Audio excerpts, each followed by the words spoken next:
Saudara, saya sudah bersama dengan Menteri Sosial, dengan Saifullah Yusuf. Gus Ipul, terima kasih untuk waktunya, Gus.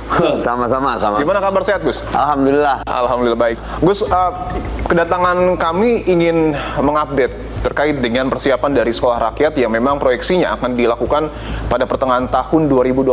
Artinya kurang lebih sudah 2 bulan lagi mungkin ya akan dilaksanakan. Sejauh ini progresnya seperti apa? Ya, kita terus matangkan ya. Kita terus berkoordinasi, kita punya satgas ya yang secara simultan bekerja.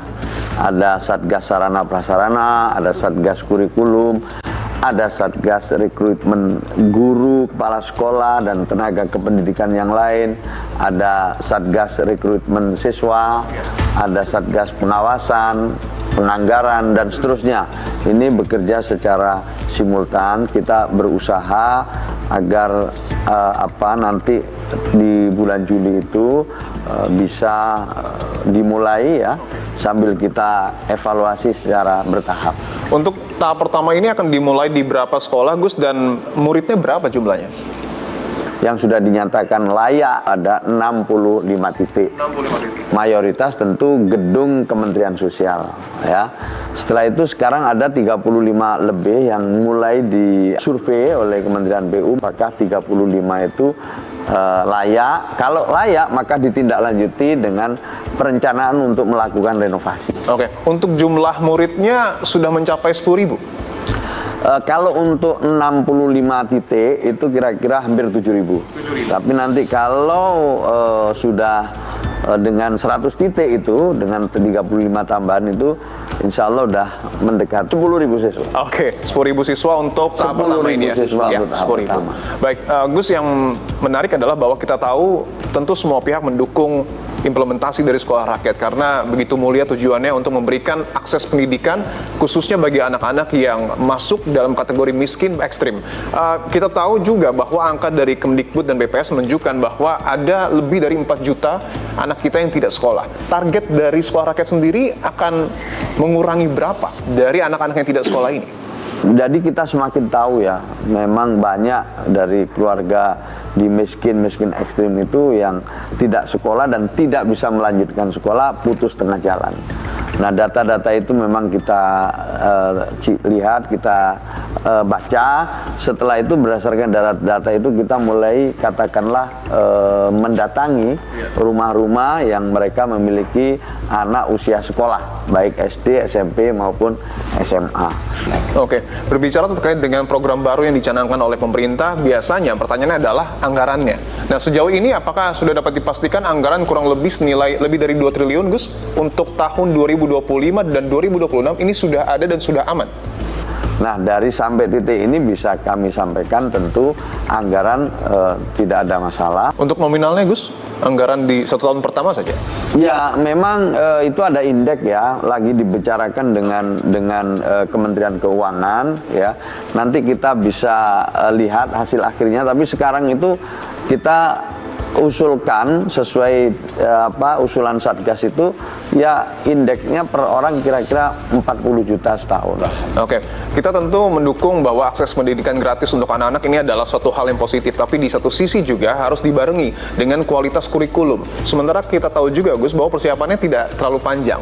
Apakah Kemensos dapat memastikan kurikulum yang ada di sekolah rakyat ini mumpuni untuk kemudian meningkatkan kualitas pendidikan anak-anak kita?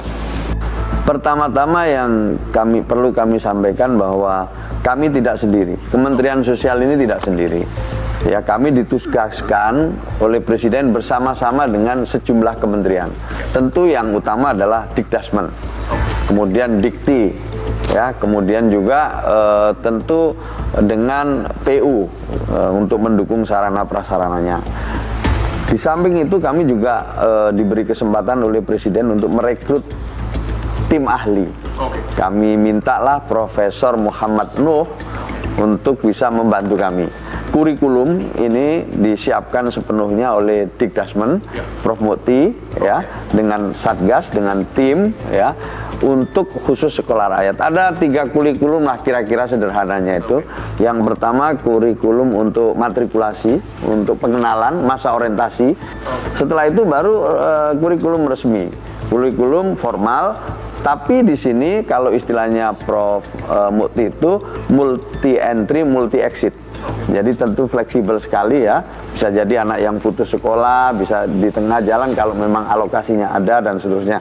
Baru yang terakhir itu adalah kurikulum pendidikan karakternya. Karena ini berasrama selama 24 jam, jadi nanti ada pendidikan karakter yang digarap oleh Kementerian Agama. Berdasarkan survei dari Litbang Kompas juga menyatakan 94% lebih masyarakat kita mendukung sekolah rakyat, tapi tentunya harus kita kawal adalah proses untuk menuju dari implementasi sekolah rakyat itu, Gus Ipul. Karena belakangan juga yang ramai diperbincangkan, kita tahu ada semacam dalam tanda kutip polemik dari persiapan yang ada di Sentra Wiataguna yang menyentuh SLBN-A Pajajaran, sekolah yang digunakan oleh murid-murid tunanetra kita, yang dalam tanda kutip juga harus direlokasi sementara karena proses persiapan dari sekolah rakyat.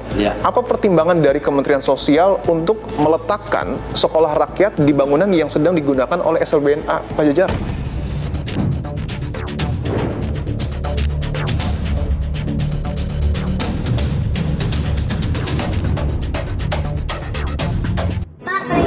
Pak Presiden, Pak Presiden, Pak Prabowo, Pak Prabowo, Presiden kami, Pak Prabowo Presiden kami. kami mendukung sekolah rakyat. Kami mendukung sekolah rakyat. Kami mendukung sekolah rakyat. Tapi jangan usir kami. Tapi jangan usir tempat belajar anak kami. Tapi jangan hancurkan masa depan kami. Tapi jangan bongkar sekolah kami. Jangan hancurkan masa depan kami. Kami ingin anak kami belajar, berkarya, dan bermain di tempat ini. Kami ingin tetap belajar di SLBN-A Pajajaran. Ini kan sudah beberapa hari ya, Rizka dalam tanda kutip direlokasi. Ada kendala nggak sejauh ini untuk adaptasi?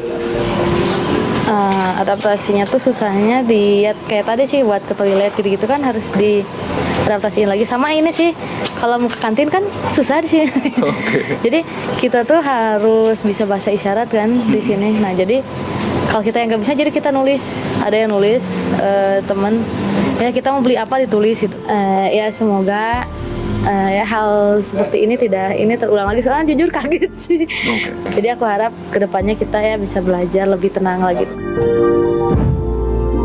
Dalam Undang-Undang Disabilitas Nomor 8 2016 itu pasal 1 ketentuan umum poin H dan itu pemerintah daerah atau pusat itu wajib menyediakan sarana prasarana yang akomodasi layak ya, yang sesuai. Jadi tetap kita agak sulit juga.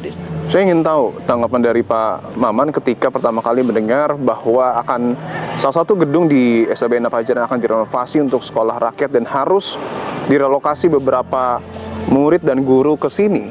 Tanggapan Bapak, perasaan Bapak saat itu seperti apa? Saya sebagai guru harus taat dan patuh gitu ya. Tapi kan yang menjadi keprihatinan kami anak-anak ini. Apapun alasannya kan yang namanya relokasi pastilah ada sedikit perubahan. Mungkin konsentrasi anak, psikologi anak ini yang kami kedepankan. Yang biasanya bermain istirahat ya, bergurau, sekarang agak-agak sulit juga gitu. Pak, kita tahu bahwa belakangan murid-murid tunanetra dari SLBN-A Pajajaran direlokasi ke SLBNB Cicendo, Pak. Saya mau tanyakan, ini pertama kali terjadi atau sebelumnya sudah pernah? Di masa kepemimpinan saya 4 tahun ini dan berdasarkan informasi yang ada belum pernah terjadi proses sementara berpindah ketika renovasi sedang berjalan.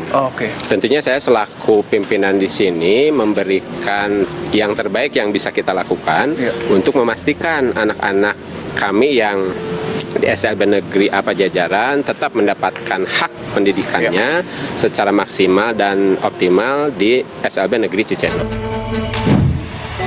Saudara, saya sudah bersama dengan Koordinator Nasional Jaringan Pemantau Pendidikan Indonesia dengan Mas Ubaid Matraji. Mas Ubaid, terima kasih untuk waktunya, Mas. Menurut Anda apa yang membuat pemerintah begitu cepat, begitu tergesa-gesa dalam tanda kutip membentuk sekolah rakyat ini? Bahkan di pertengahan tahun ini kan rencananya kegiatan belajar mengajar sudah akan dimulai. Jadi pemerintah inginnya instan. menyelesaikan masalah secara instan, secara cepat, sehingga hasilnya bisa dilihat gitu. Dari titik situ saya katakan itu justru jebakan kegagalannya di situ gitu. Bahwa iya, karena persoalan pendidikan, memperbaiki kualitas pendidikan itu nggak bisa dilakukan dengan cara instan. Hasilnya juga nggak bisa cepat. Karena apa? Karena pendidikan itu adalah proses penyadaran. Dari JPPI sendiri, apa rekomendasi kepada pemerintah? Hal apa yang seharusnya menjadi fokus pemerintah saat ini? Sebaiknya pemerintah memanfaatkan infrastruktur yang sudah ada. Gitu. Kalau pemerintah punya aset sekolah-sekolah negeri, maka kita maksimalkan di sekolah-sekolah negeri.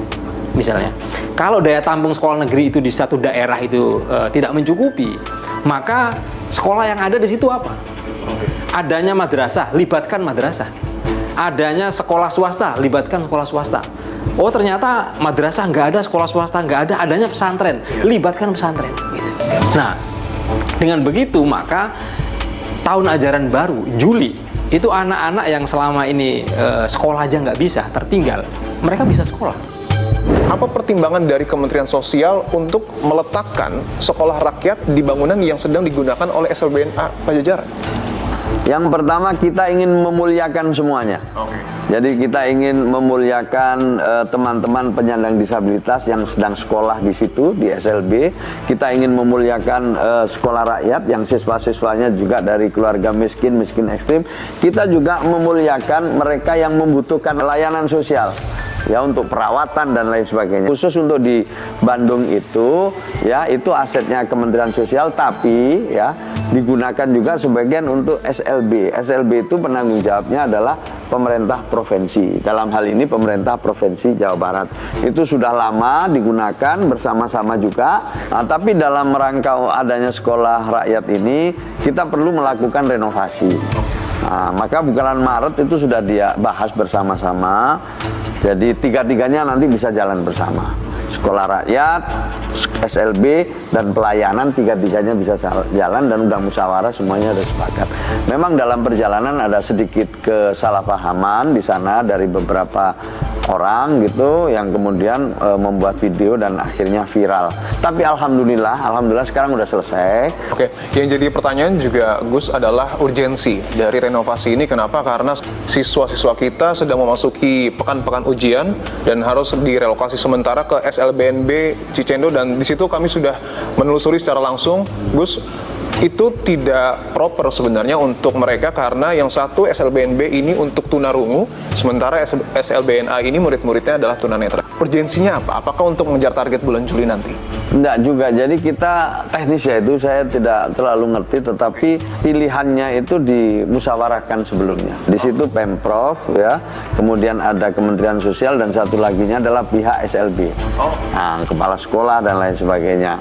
Nah, itu juga tentu dengan tokoh-tokoh termasuk KND, Komisi Nasional Disabilitas. Bahwa ketika kami ke sana memang ada suara-suara dari murid dan guru yang merasa khawatir bahwa renovasi ini kemudian cepat atau lambat akan menyingkirkan mereka. Apakah Menteri Sosial berani menjamin bahwa murid-murid kita tidak akan pernah tersingkirkan dari rumahnya? Insya Allah kami jamin lah. Jadi kami persilakan untuk terus dimanfaatkan sepanjang dibutuhkan, kami persilahkan. Jadi kami juga sangat senang bisa bekerja sama dengan pemerintah Provinsi Jawa Barat, karena itu pun sudah tertuang di dalam perjanjian, di dalam MOU sudah ada perjanjian kesepakatan bersama gitu. Tiga-tiganya jalan. Pemerintah berupaya mengentaskan kemiskinan, sekolah rakyat dihadirkan bagi semua, namun polemik kebijakan muncul di tengah jalan. Segerakan solusi bersama, karena masa depan generasi ada di tangan negara. Saya Dipa Nurbahagia, sampai jumpa minggu depan.